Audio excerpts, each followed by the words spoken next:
Assalamualaikum warahmatullahi wabarakatuh. Perkenalkan, nama saya Irdianti, SPSI MSc.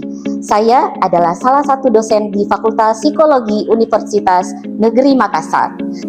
Sebagai dosen, saya menjalankan Tridharma Perguruan Tinggi yang mencakup 1. Penelitian, 2. Pengajaran, dan 3. Pengabdian kepada masyarakat. Pada kesempatan kali ini, saya akan memperlihatkan kinerja saya dalam bidang pengajaran. Tentunya ini sebagai komitmen saya untuk mendidik dan membimbing mahasiswa agar menjadi insan yang unggul dan berkarakter.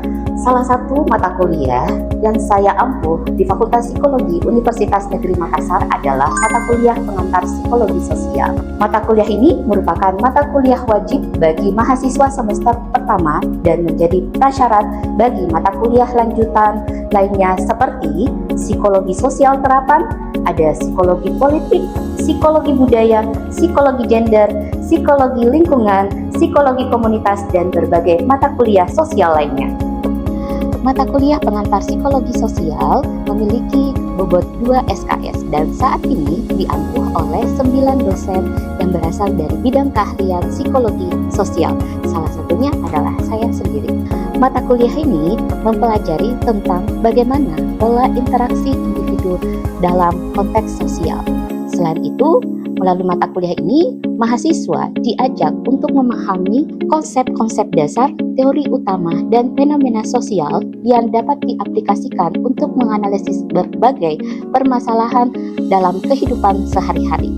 Dan selain mempelajari teori dan konsep dalam psikologi sosial, mata kuliah ini tentunya juga memiliki subcapaian pembelajaran mata kuliah yang kita sebut dengan sub CPMK yang menjadi panduan dalam proses pembelajaran mahasiswa.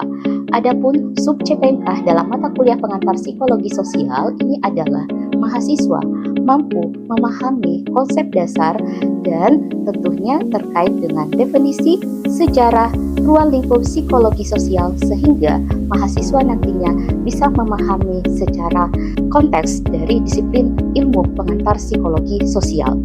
Mahasiswa tentunya juga mampu menguraikan teori-teori dalam psikologi sosial seperti ada teori atribusi, teori disonansi kognitif, konformitas, dan berbagai pendekatan-pendekatan lainnya yang tentunya bisa dijelaskan dalam perilaku sosial. Sub CPMK 3, mahasiswa mampu menjelaskan konsep-konsep utama termasuk kognisi sosial, pengaruh sosial, dan relasi sosial. Dan yang terakhir adalah mahasiswa diharapkan mampu menganalisis berbagai permasalahan sosial dalam menyelesaikan berbagai permasalahan tersebut yang ada di lingkungan sekitar mereka. Dalam pelaksanaan mata kuliah pengantar psikologi sosial, kami tentunya menggunakan berbagai metode pembelajaran. Dan itu untuk memastikan bagaimana proses pembelajaran bisa berlangsung secara aktif, variatif, dan tentunya bermakna bagi mahasiswa. Adapun 5 metode pengajaran yang kami gunakan adalah yang pertama, metode ceramah. Metode ceramah adalah materi disampaikan secara direct oleh dosen kepada mahasiswa dengan memaparkan slide atau poin-poin yang penting terkait dengan topik sesuai dengan yang tercantum dalam rencana pembelajaran semester. Yang kedua, ada metode presentasi, di mana mahasiswa terlebih dahulu akan dibagi dalam beberapa kelompok, kemudian diberikan materi untuk mereka pelajari dan tentunya mereka akan menyiapkan presentasi dalam bentuk PowerPoint dan memaparkannya secara menarik di hadapan teman-teman sekelasnya. Metode yang ketiga ada metode diskusi, di mana setelah presentasi mahasiswa akan melakukan sesi diskusi secara interaktif, di mana mahasiswa tentunya diajak untuk memperdalam pemahaman materi yang sudah disampaikan atau disajikan oleh kelompok penyaji presentasi. Yang keempat ada metode studi kasus, di mana kami memberikan kasus-kasus secara nyata atau komprehensif yang terjadi di lingkungan sosial yang mereka tentunya akan analisis berdasarkan perspektif teori psikologi sosial. Dan harapan kami sebagai dosen tentunya mereka bisa secara gamblang memahami apa yang sebenarnya terjadi dalam perilaku di sosial mereka dan mereka bisa membedahnya dan memperjelas secara konteks psikologi sosial. Yang kelima, kami juga memberikan metode pembelajaran mandiri, di mana kami memberikan kesempatan tentunya kepada mahasiswa untuk menggunakan berbagai sumber belajar lainnya seperti website, internet, ada jurnal, tentunya juga ada buku-buku teks yang pastinya itu akan memperluas pemahaman mereka secara mandiri baik di dalam maupun di luar kelas. Sedangkan untuk media pembelajaran, kami menggunakan Learning Management System atau LMS yang dikembangkan oleh Universitas Negeri Makassar yang bernama SyamOke. Platform SyamOke ini tentunya kami gunakan dalam proses pembelajaran yang dilengkapi dengan berbagai fitur-fitur pendukung yang sangat membantu baik kami sebagai dosen maupun mahasiswa. Beberapa fitur unggulan dalam platform ini adalah ada fitur absensi daring, dan tentunya ini akan membantu secara otomatis pencatatan kehadiran mahasiswa. Yang kedua, ada juga penyajian materi pembelajaran dalam berbagai format. Ada teks, ada audio, ada video maupun infografis yang dapat kami gunakan dan tentunya dapat diakses oleh mahasiswa kapanpun dan di mana saja. Adanya SyamOke tentunya juga menambahkan fitur live session atau live coding yang memungkinkan dosen untuk memberikan penjelasan materi secara langsung melalui Google Meet atau Zoom dengan membagikan layar kepada mahasiswa yang mereka tentunya bisa pelajari secara mandiri baik di dalam kelas maupun di luar kelas. Sehingga tentu ini akan sangat membantu mahasiswa untuk bisa belajar secara fleksibel, mandiri, efisien, dan tanpa terbatas oleh ruang dan waktu.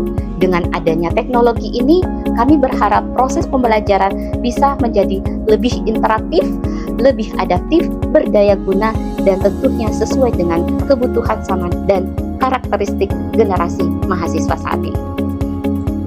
Untuk mengevaluasi proses pembelajaran pada mata kuliah pengantar psikologi sosial, kami menerapkan beberapa metode asesmen. Dan tentunya tujuannya adalah untuk mengukur pemahaman mahasiswa sekaligus keterlibatan mahasiswa dalam perkuliahan. Asesmen-asesmen yang digunakan, yang pertama ada asesmen yang tentunya bersifat kognitif. Asesmen yang bersifat kognitif ini dirancang untuk menilai sejauh mana mahasiswa memahami materi yang telah diberikan. Bentuknya bisa berupa tanya jawab langsung di kelas, di mana itu tentunya dilakukan secara spontan selama proses pembelajaran. Yang kedua, kami biasanya memberikan kuis secara daring, biasanya melalui Google Form, Mentimeter, ataupun Quizizz, dan media yang serupa lainnya yang tujuannya adalah untuk menilai pemahaman secara konseptual sekaligus melihat sejauh mana mahasiswa terlibat aktif dalam proses belajar. Selain itu, mahasiswa juga diberikan tugas individu dalam bentuk review jurnal ataupun analisis kasus. Dan tentunya ini akan membantu mahasiswa dalam mengembangkan kemampuan mereka dalam analisis, berpikir kritis mereka, dan juga mereka akan mengerjakan presentasi dalam bentuk format PowerPoint ataupun dokumen yang lainnya. Di akhir perkuliahan, kami juga menerapkan project-based learning, di mana mahasiswa diminta untuk mengidentifikasi masalah-masalah nyata di lingkungan sekitar. Yang kedua, mahasiswa menganalisis permasalahan tersebut dengan menggunakan teori-teori psikologi sosial. Yang ketiga, mahasiswa akan menyusun program atau gagasan penyelesaian yang sifatnya aplikatif dan relevan, dan semua hasil project-based learning ini akan disusun dalam bentuk laporan-laporan yang sifatnya sistematis sesuai dengan template yang telah disediakan. Dengan berbagai metode asesmen ini, tentunya kami berharap mahasiswa tidak hanya sekedar memahami teori, tetapi mereka mampu mengaplikasikan pengetahuan psikologi sosial dalam konteks kehidupan nyata secara reflektif dan tentunya bertanggung jawab. Assalamualaikum warahmatullahi wabarakatuh. Selamat pagi semuanya. Bagaimana kabar hari ini? Alhamdulillah. Masya Allah, luar biasa. Jadi pada kesempatan kali ini tentunya kita sudah masuk di pertemuan perkuliahan kita selanjutnya. Nah, sekarang tidak terasa kita sudah masuk di pertemuan ke-10. Tapi Untuk membuka kelas kita pada kesempatan kali ini, tentunya ada baiknya kita sejenak berdoa menurut kepercayaan kita masing-masing. Berdoa dimulai.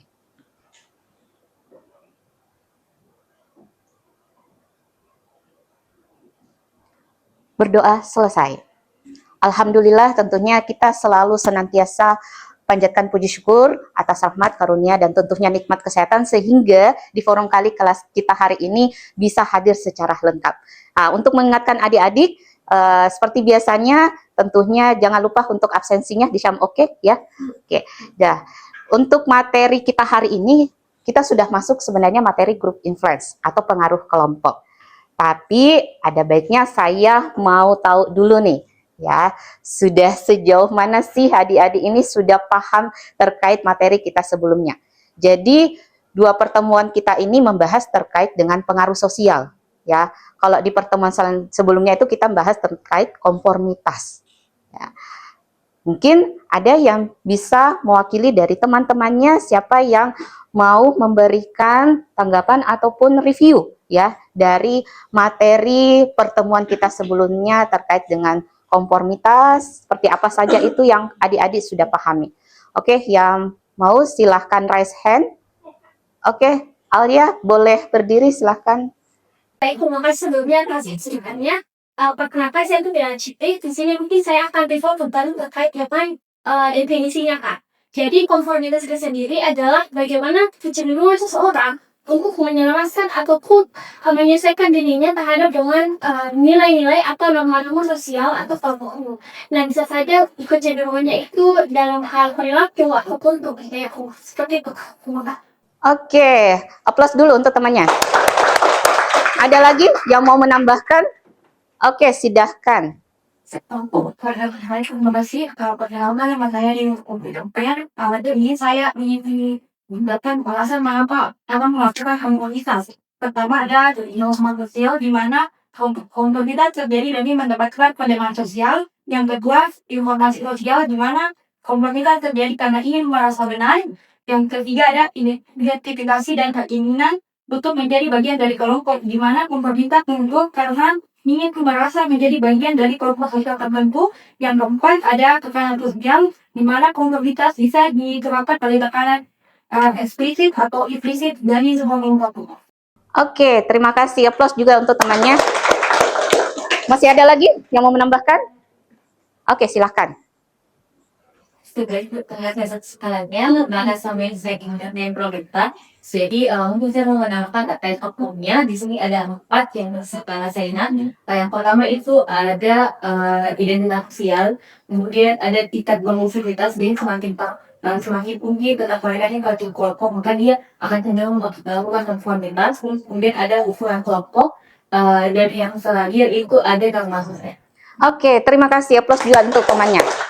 Baik, saya kira dari ketiga temannya tadi yang dipaparkan itu sudah merangkum ya dari materi kita terkait konformitas. Tapi tidak apa-apa, saya sedikit meng-highlight ya dari ketiga konsep yang tadi dikemukakan oleh temannya.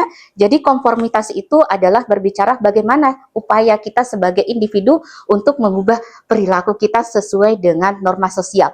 Norma sosial itu adalah tentunya aturan-aturan yang ada. Aturannya ada yang eksplisit dan ada yang sifatnya implisit ya. Jadi ada yang mungkin tersirat, ada yang tidak tersirat dan mengharuskan kita berperilaku seperti itu. Sehingga dalam konformitas itu seringkali terjadi ada tekanan-tekanan sosial untuk bagaimana kita berperilaku seperti itu. Nah, tadi sudah dikatakan oleh temannya, salah satu alasannya itu adalah karena ya kita ingin mendapatkan identitas sosial. Ya, bagaimanapun dalam suatu kelompok itu ya sama sebenarnya kita menyinggung untuk lanjutan materi kita hari ini. Jadi kita akan senantiasa untuk bagaimana bisa mendapat identitas sosial dalam suatu kelompok-kelompok tertentu. Sebelum kita masuk ke poin materi yang kita akan ajarkan pada kesempatan kali ini, ya tentu kita dulu harus paham apa sebenarnya harapan kami sebagai dosen untuk adik-adik dalam pembelajaran materi kita hari ini. Jadi secara umum untuk materi group influence ini adalah tujuan pembelajarannya bagaimana adik-adik ini mampu menjelaskan tentang pengaruh kelompok. Ya, kalau dilihat di sini tentunya banyak ya tujuan pembelajaran, sehingga ya pada kesempatan kali ini mungkin tidak akan memungkinkan waktu kita untuk menghabiskan atau meramuh semua materi-materi di atas. Jadi ada beberapa hal yang mungkin nantinya akan masuk di dalam konsep materi di kesempatan kali ini. Berbicara terkait dengan psikologi sosial sebenarnya ini sangat menarik ya, karena kenapa? Kita sebenarnya berbicara terkait dengan apa yang terjadi di sekeliling kita. Dan tidak hanya itu, tentunya di sini kita mendapatkan istilah-istilah yang menarik ya gitu ya. Jadi tidak hanya itu, nantinya harapannya adik-adik ini juga paham bagaimana ketika kalian berada dalam kondisi itu, apa yang perlu dilakukan ya. Ibaratnya ya permasalahan ini sebagai solutif untuk kalian bisa menentukan bagaimana ketika menghadapi fenomena-fenomena di atas ini. Ya. Oke, kita lanjut sekarang kelompok. Saya kira kita sepahaman ya bahwa kelompok itu adalah 2 orang, ya tidak mungkin 1 orang gitu ya dalam satu kelompok. Pastinya akan ada ya minimal 2 orang atau lebih yang di dalamnya itu ada interaction, ada saling interaksi. Ya, kalau ibaratnya dalam satu kelompok begini tidak ada interaksi itu belum bisa dikatakan suatu kelompok, ya. Jadi harus ada saling interaksi, saling memengaruhi, ya. Baik itu pikiran, pendapat, perasaan, ya, dan juga perilaku di dalamnya. Dan merasa sebagai bagian dari kita, ya. Jadi ibaratnya itu kita bergabung dalam satu kelompok tidak mungkin kita bawa sendiri masing-masing diri kita, gitu ya. Tapi ya namanya satu kelompok ya kita sudah merasa menjadi bagian betul-betul dalam kelompok tersebut. Nah, sebenarnya kalau kita berbicara kelompok, saya kira banyak jenis kelompok. Kalau di sekeliling kalian ada kelompok apa saja kira-kira? Oke, ada kelompok pertemanan. Ada lagi? Ada kelompok remaja. Oke, ini berdasarkan perkembangan gitu ya. Ada lagi? Ada organisasi, ada komunitas, ya. Semuanya itu menjadi suatu bagian dalam suatu kelompok. Nah, dari berbagai jenis kelompok itu tentunya akan membantu adik-adik sebenarnya memenuhi berbagai kebutuhan. Tidak mungkin adik-adik ini bergabung dalam suatu kelompok itu tidak ada kebutuhan tertentunya. Ya, pasti kalian punya kebutuhan. Kebutuhannya itu seperti apa saja? Ya, kebutuhan untuk istilahnya kita berafiliasi, ya. Berafiliasi dalam artian bagaimana kita bisa terhubung dengan orang-orang di sekitar kita. Kemudian tidak hanya itu, kita bergabung dalam satu kelompok ya, katakanlah adik-adik mahasiswa, pastinya ada kelompok-kelompok tertentu, misalnya kelompok belajar. Kelompok belajar yang kalian bangun sebagai mahasiswa di lingkungan kampus, itu tidak lain sebenarnya membantu kalian untuk ya misalnya meraih pencapaian kalian, prestasi dalam akademik. Ya katakanlah ketika kalian berdalam kelompok, ya kalian tahu, oh ada loh jenis-jenis lomba dalam konteks mahasiswa. Oke, nah sekarang kita sudah masuk bagian-bagiannya. Oh, dalam pengaruh kelompok itu ada istilah apa saja sih gitu ya. Nah, sesuai referensi yang sudah dibagikan dan tentunya adik-adik juga mungkin ya sudah sekilas ya membaca dari bukunya Myers, Barnes, and Branscott, itu ada istilahnya social facilitation. Social facilitation ini bisa dilihat di makna awalnya adalah kecenderungan orang untuk menyelesaikan tugas yang mudah atau sudah dikuasai dengan lebih baik saat ada orang lain. Ya katanya kalau tugasnya itu sifatnya mudah ya dan juga ketika kita sudah menguasai tugas tersebut ya itu akan lebih baik, akan kita tampilkan performa baik meskipun ada orang lain di sekeliling kita. Ya, tapi ada muncul makna yang terbaru saat ini, di mana penguatan respon yang dominan istilahnya yang paling mungkin dilakukan saat ada orang lain di sekitar. Tapi ada penelitian lain yang justru menunjukkan bahwa ternyata dalam beberapa tugas kehadiran orang lain itu juga bisa mengganggu performa kita. Ya, jadi tergantung jenis tugas yang kita lakukan. Nah, seperti apa itu? Nah, di sini yang dilakukan oleh eksperimennya sebenarnya Sajon. Ya, jadi Sajon ini menjelaskan bahwa prinsipnya di mana gairah istilahnya atau arousal kita itu meningkatkan respon dominan karena kehadiran orang lain itu akan membuat kita terpicu atau waspada. Ini gambarannya ya, bisa dilihat. Jadi dari kehadiran orang lain itu tentunya akan meningkatkan munculkan tadi ya gairah kita. Nah, disinilah respon dominan yang muncul dari kehadiran orang lain itu seperti apa? Ya, kalau ibaratnya tadi tugasnya mudah, ya mungkin itu tetap akan meningkatkan kinerja, tapi kalau tugasnya biasanya sulit, itu justru akan menurunkan performa atau kinerja mereka. Nah, jadi tadi sebenarnya saya sudah sedikit menyinggung gitu ya di awal, bahwa kenapa arousal kita itu ada pengaruhnya saat ada orang lain. Jadi dalam penelitian itu ada yang istilahnya evaluation apprehension di situ. Ya, jadi bagaimana kita ada penilaian gitu ya dari orang-orang di sekitar kita, dan disitulah muncul kecemasan pada diri kita, dan tidak lain biasanya kehadiran orang lain itu justru akan mengganggu fokus kita, perhatian kita ya biasanya. Nah, apa itu evaluation apprehension? Ya, jadi adik-adik bisa lihat lebih lanjut eksperimennya sebenarnya dari Cottrell. Ya, eksperimen Cottrell itu dia mengatakan bahwa peningkatan respon dominan paling kuat terjadi ketika seseorang merasa dirinya sedang dinilai. Ya, kayak sama misalnya ada mungkin orang lagi daftar kerja gitu ya.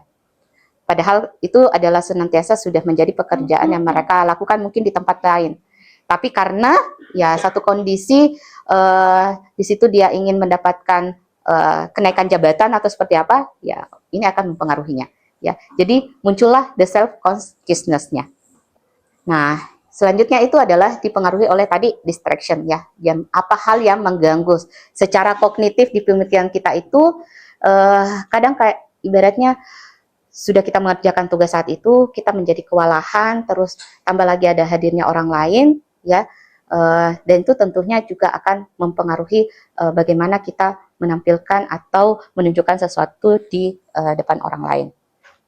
Oke, nah ada istilahnya mere presence. Jadi kehadiran yang sifatnya semata. Maksudnya apa? Kalau tadi dikatakan bahwa karena kita merasa sedang dinilai, karena mungkin ya ada hal-hal tertentu terkait dengan penampilan kita, tapi sebenarnya itu tidak cukup untuk menjelaskan ya. Bahkan bukan hanya karena ada faktor orang lain di situ yang turut mempengaruhi itu. Oke, nah selanjutnya itu ada istilahnya social loving. Nah, ini yang paling akrab ini di lingkungan mahasiswa ya. Jadi orang cenderung berusaha lebih sedikit saat bekerja dalam kelompok untuk mencapai tujuan bersama dibandingkan ketika mereka bertanggung jawab secara individu. Jadi ada kondisi di mana orang ketika diberikan tugas, dia itu akan lebih menunjukkan sesuatu yang lebih baik ketika dia individu dibandingkan kelompok ya.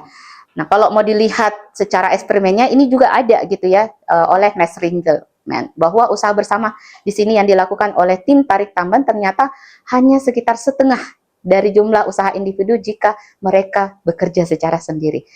Apa saja yang ditunjukkan biasanya orang yang social loving. Jadi dia itu kadang bekerjanya lebih santai, ya. Jadi kurang maksimal seperti itu.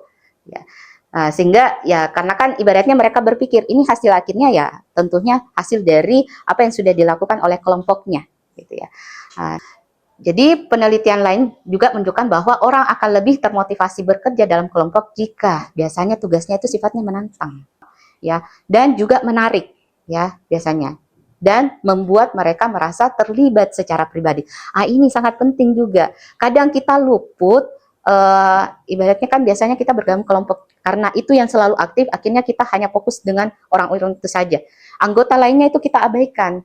Padahal sebenarnya bukan mereka tidak mau mengerjakan tugas itu, tapi mungkin Anda yang kurang melibatkan secara pribadi mereka terkait dengan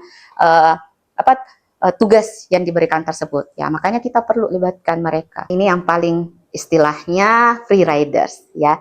Nah, jangan sampai, saya selalu menekankan ini gitu ya, kalau adik-adik mengerjakan tugas, apalagi kalau sifatnya kelompok, ya silahkan jujur saja ya kalau ada anggota kelompoknya yang tidak aktif. Saya tidak mau kalian membiasakan teman-teman kalian memiliki citra negatif terkait dengan menunjukkan perilaku free rider. Nah, yang terakhir itu ada istilahnya de-individuation ya. Apa itu de-individuation? Jadi kondisi ketika kita itu kehilangan kesadaran diri, tanggung jawab pribadi, dan kontrol atas perilaku kita ketika kita berada dalam kelompok besar. Ini yang sering juga terjadi tidak hanya pada supporter-supporter sepak bola, tapi juga di kalangan mahasiswa. Ya, boleh dilihat mungkin awalnya mahasiswa itu tujuannya demonstrasi, ya. tapi berujung tawuran kan ya. Nah, itu kenapa biasanya terjadi ini deindividuasi, karena mereka bergabung dalam kelompok besar dan tentunya mereka sulit dikenali ya. Oke. Siapa tahu ada yang mau bertanya dulu sebelum saya lanjut materinya. Terima kasih banyak juga atas kesempatannya. Perkenalkan, saya Putri Kamali. Tadi kan kita bahas mengenai materi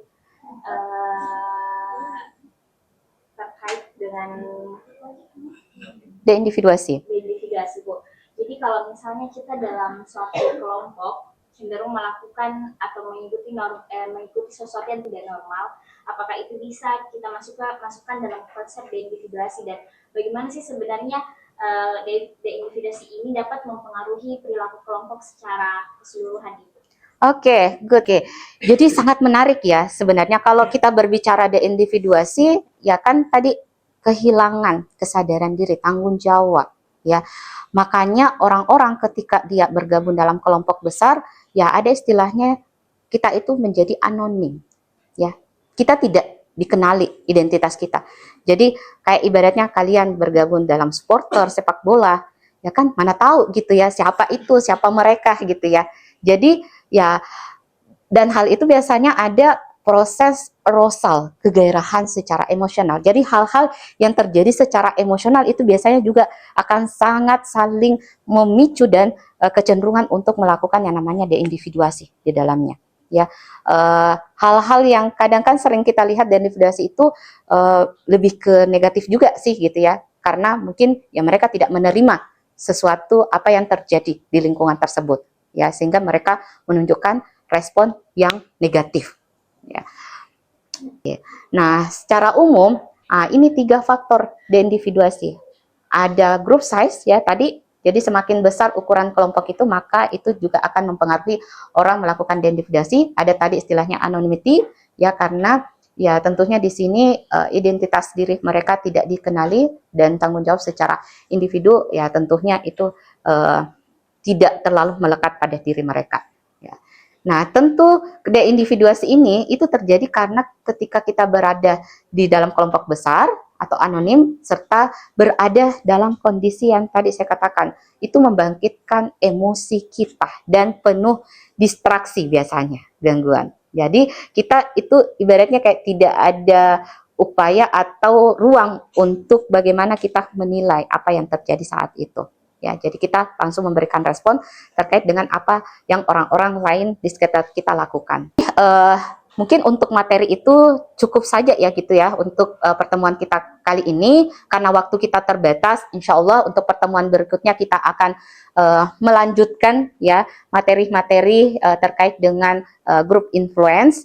Nah, yang paling penting sebenarnya saya mengajak adik-adik, karena kita berbicara group influence ini, adik-adik tentunya akan ada dalam suatu kelompok, maka sangat penting ya kalian membangun kerjasama yang baik, komunikasi yang efektif ya, dan bagaimana kita melihat bahwa ternyata pengaruh kelompok itu membawa perubahan besar dalam hidup kita dan juga orang lain di sekitar kita. Dan tentu ini akan sangat membantu kalian untuk membangun komunitas yang lebih baik ke depannya. Oke. Nah, seperti biasanya, karena ini adalah pembelajaran, tentu saya juga perlu tahu sudah sejauh mana sih adik-adik paham ya dari materi yang sudah disajikan kita terkait dengan tentunya group influence. Handphone atau yang ada mungkin pakai laptop silahkan boleh digunakan. Oke, sebelumnya silahkan scan barcode-nya dulu untuk bisa join.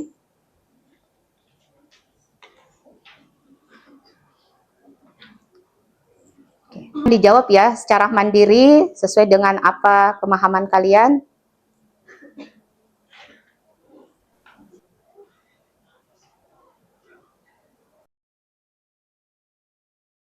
Kita tutup mata perkuliahan kita hari ini dengan ucapan alhamdulillahirabbil wabillahi taufiq wa hidayah. Wassalamualaikum warahmatullahi wabarakatuh. Waalaikumsalam warahmatullahi wabarakatuh.